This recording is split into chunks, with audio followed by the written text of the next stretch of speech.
नामदेव भोसले यांच्याबरोबर आज आम्ही कडफळ गावात लक्ष्मीबाई पवार लक्ष्मण तुलसी पवार हिच्या पालावर आलेलो आहे। सदरची आजी साधारण 100 वर्षाची पुढची आहे। तिच्या पालावरचं आज जीवन बघण्यासाठी आलो होतो। यावेळेला याच्या अगोदर पोलीस या पारधी समाजाच्या लोकांना पकडण्यासाठी यायची चोरी केल्यामुळे, पण आज त्यांना भेट देण्यासाठी त्यांचं जीवन बघण्यासाठी आज आम्ही इथं आलो। त्या पारधी समाजाची गेलेत आमचे मित्र आहेत ते नामदेव भोसले। आम्ही ज्या ठिकाणी पोलिसांना असतात त्या ठिकाणी येतात, त्या ठिकाणी ते पारधी समाजाच्या व्यथा आमच्यासमोर मांडत असतात। ज्या ठिकाणी पारधी समाज ज्या ठिकाणी निरपराध असतो त्या ठिकाणी त्यांना मदतीचा हात आमचा पोलिसांचा नक्कीच असेल। आज आपण बारामती येथील कडफळ या गावामध्ये सरूबाई पवार यांच्या गावी आलेलो आहोत। या ठिकाणी आपण पाहिले असावे की पारधी समाज आणि पोलीस यांच्यात चोर दरोडेखोर नावाची मोठी कलंकित दरी गेली अनेक वर्ष पडलेली आहे। परंतु आपण गेली 20 वर्षापासून पारधी आणि पोलीस यांच्यामध्ये एक मैत्रीचे नाते तयार व्हावे असे विविध कार्यक्रम आपण गेली 20 वर्षामध्ये राबवत आहोत। या अनुषंगानेच आज आपण बारामती तालुका पोलीस स्टेशनचे मान्य पोलीस निरीक्षक आणि महेश ढमाल साहेब यांच्या उपस्थितीमध्ये आज सरूबाई पवार यांचा सन्मान करण्यात आला।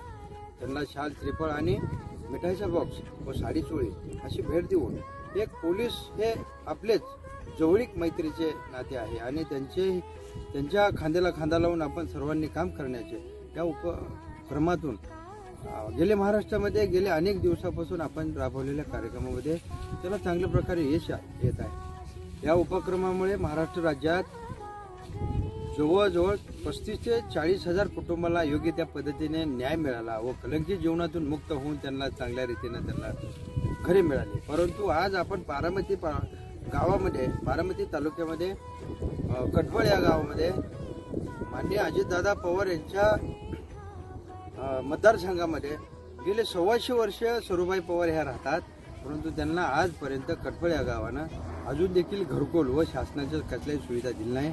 ह्या दुःखद बाब आहे। महाराष्ट्र शासनानं असे महाराष्ट्रातील अनेक शोषित पीडित वंचित गरीब कुटुंबांना योग्य ते न्याय देण्यासाठी ठोस उपक्रम राबवावे असे आम्हाला वाटते व शासनातील अधिकारी प्रशासन यांनी एक गरीब कुटुंबासाठी वेगळे स्वरूपाचे कार्यक्रम राबवून त्यांच्या जनजागृती करून त्यांच्या मुलांना शिक्षणाच्या प्रवाहात आणण्यासाठी एक वेगळ्या पद्धतीने त्यांना कशा स्वरूपात पॅकेज देता येईल व त्यांच्या महामंडळ तयार करून त्यांना विविध सुविधा देता येतील या विषयाकडे शासनाने लक्ष देणे गरजेचे आहे। एवढे बोलून मी थांबतो। जय हिंद, जय महाराष्ट्र।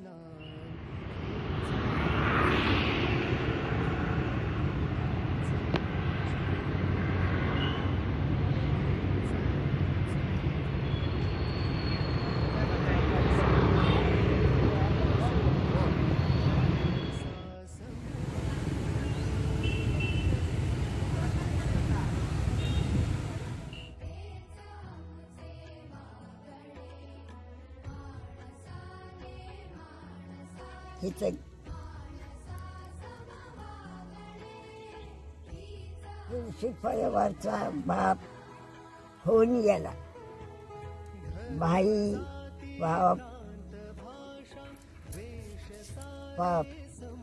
रश्मी राहिले तर त्याने राहून दिलेलं आहे। आम्हाला माझ्या जगू बाबाला महाराष्ट्रात घालून मारतात।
राहिला इथे